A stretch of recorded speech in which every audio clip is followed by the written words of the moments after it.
Hoje o nosso entrevistado é graduado e mestre em letras pela Universidade Federal de Sergipe e é professor da rede pública e particular de ensino aqui em Aracaju. Hoje, a fala é de Wagner Lemos. Professor, é um prazer recebê-lo aqui no programa Plural, nessa segunda temporada. E, de início, eu queria falar o seguinte, a escola do romantismo é muito extensa. A gente pode observar isso. E, na sua opinião, como é que isso aconteceu? É uma escola tão extensa assim como a gente imagina, porque é uma linguagem que ultrapassa praticamente o espaço-tempo, né? Se expande para vários países, em várias épocas. Como é que isso aconteceu? Bem, obrigado primeiramente pelo convite para falar sobre literatura, que é uma paixão. Eu defendo um posicionamento que pode parecer estranho à maioria das pessoas, a princípio, que o romantismo é a escola literária mais extensa que existe, porque ela dura até hoje. Começa no século XIX no Brasil, na Europa começa no século XVIII, final do século XVIII, mas a linguagem romântica, aspectos do romantismo perduram até hoje. Então esse é meu primeiro polêmico posicionamento. Legal. Polêmico porque você defende isso. Alguns professores não concordam muito com isso? Porque, na verdade, se acredita que uma escola literária ela termina em um momento X, quando param as produções relativas a ela, ou aquele momento específico. Porém, no caso do romantismo, eu acredito que muitas das obras de caráter romântico permanecem influenciando até hoje. E costumo dizer, por exemplo, que o folhetim do século XIX, que era a forma comum de se publicar o romance, pedaço por pedaço da história, através de jornais, hoje tem uma releitura na televisão. A novela é o folhetim eletrônico, deixando uma cena de suspense para um momento seguinte, a ideia de que o amor, em geral, resolve tudo, de que o bem e o mal se sobrepõem, e a idealização que se faz através dos personagens. Então essas características já vêm desde o romantismo? Desde o romantismo. Outro ponto é a música contemporânea, a música atual, taxada logo no início como romântica. Qual tipo de música você gosta? Não, eu gosto de música romântica. A referência ao termo romântico nada mais é por causa do referencial sentimental. Essa expressão de sentimentos, do amor que se foi, do amor que voltou, do amor que ficou no desejo, que há nas músicas contemporâneas, quer seja no sertanejo, quer seja em outros tantos estilos, nada mais é do que uma herança do romantismo. A primeira geração do romantismo no Brasil é marcada pelas principais características do romantismo: o lirismo, o subjetivismo, o exagero e a busca pelo exótico. Então esse cenário internacional, só para a gente lembrar o contexto, foi uma época também, não sei se eu estou enganada, me corrija se eu estiver errada, da Revolução Francesa também, não foi isso? Que esses ideais de liberdade também se expandiram pelo mundo todo, e no Brasil também aconteceu isso, essa questão do nacionalismo? No cenário internacional, o romantismo ele influenciava, principalmente na Alemanha, foi onde surgiu o romantismo, em finais do século XVIII. Mas dentro da ideia, foi com o romancezinho do Goethe, Os Sofrimentos do Jovem Werther. Nessa obra, dois temas caros, queridos aos românticos, se manifestam, que são o amor e a morte. Essa questão das gerações só aconteceu no Brasil ou aconteceu no cenário internacional também? Acontece em outras partes, mas no Brasil ela é mais específica, porque se atribuem às gerações coisas típicas do Brasil. Por exemplo, a ideia do herói do romantismo europeu é do cavaleiro medieval. É a ideia da retomada ao passado. O Brasil não tem Idade Média. Então, nossa retomada do passado vai ser apropriada, vai ser articulada no índio, que é o mais antigo brasileiro que se conhece e é o mais legítimo ou mais genuíno dos brasileiros. Essa vai para a primeira geração. Essa é a primeira geração. Primeira geração da poesia. Da poesia romântica. Tem essa característica do nacionalismo. E se utiliza o índio como elemento pátrio.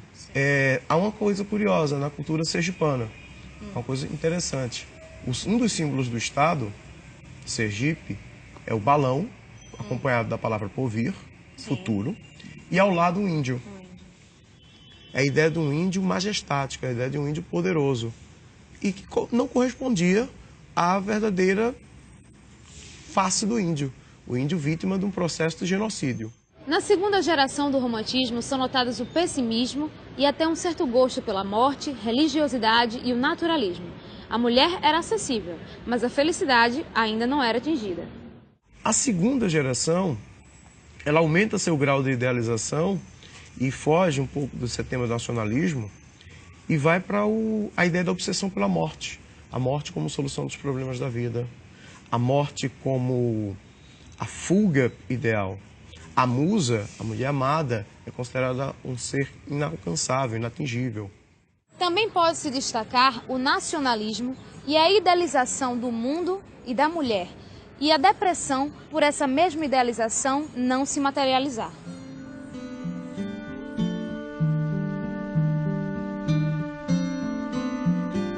Na terceira fase do romantismo, quase realismo, se denunciavam os males e vícios da sociedade, muitas vezes de forma enfatizada e até mesmo irônica, com o intuito de colocar em evidência realidades até então desconhecidas pela sociedade que se revelavam fragilidades. A mulher ainda era idealizada, mas agora acessível. A terceira geração, denominada como Condoreira, tem como poetas centrais o Tobias Barreto e o Castro Alves. Tobias Barreto é, por sinal, o inaugurador da fase condoreira no Brasil.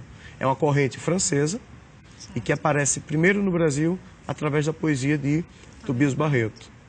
Castro Alves é que fica conhecido pela alcunha, pelo nome de poeta dos escravos, pela poesia enfaticamente em prol da poesia social, enfaticamente destinada à abolição da escravatura. Um fato curioso, porém, é que o poeta dos escravos possuía escravos. Castro Alves tinha escravos. E esse era um dos motivos da briga entre Tobias Barreto e Castro Alves. Porque na poesia de Castro Alves, o culpado pela escravidão não é o homem branco, mas é Deus.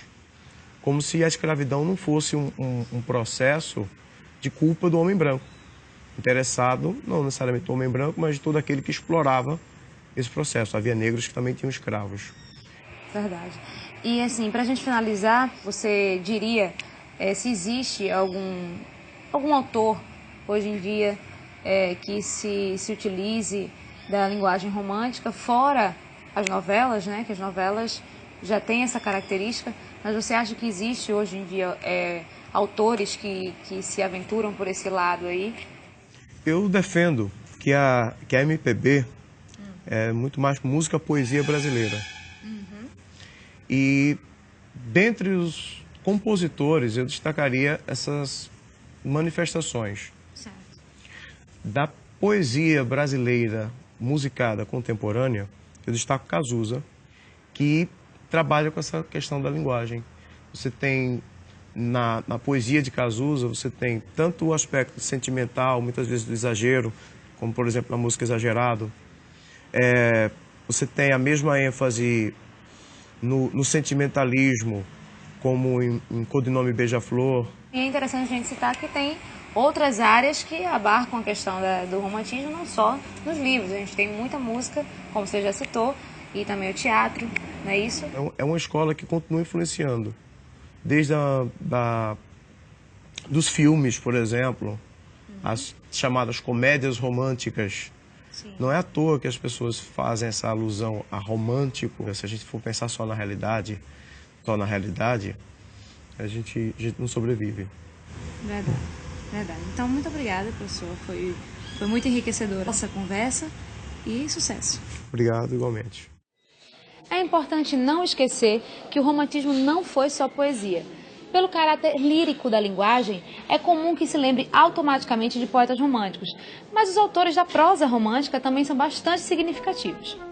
Dentre o time de escritores da prosa romântica brasileira, podemos citar José de Alencar, Álvares de Azevedo e Joaquim Manuel de Macedo. José de Alencar tem uma produção tão reconhecida pelos estudiosos que é considerado patriarca da literatura brasileira. Aperfeiçoou os discursos românticos e consolidou o romantismo no Brasil, ao desenhar o retrato cultural brasileiro de forma completa e abrangente. E por causa dessa visão ampla do cenário brasileiro, sua obra iniciou posteriormente um período de transição entre o romantismo e realismo. Suas narrativas apresentam um desenvolvimento dos conflitos femininos da mulher burguesa do século XIX, já que seus romances tinham um público feminino como alvo. O artista sergipano Horácio Hora baseou-se na obra de José de Alencar para fazer seu quadro Peri e Ceci, personagens do livro O Guarani do escritor cearense.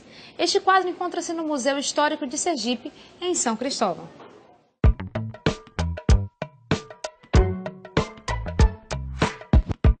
O Horácio Hora, ele se inspirou na obra O Guarani de José de Alencar.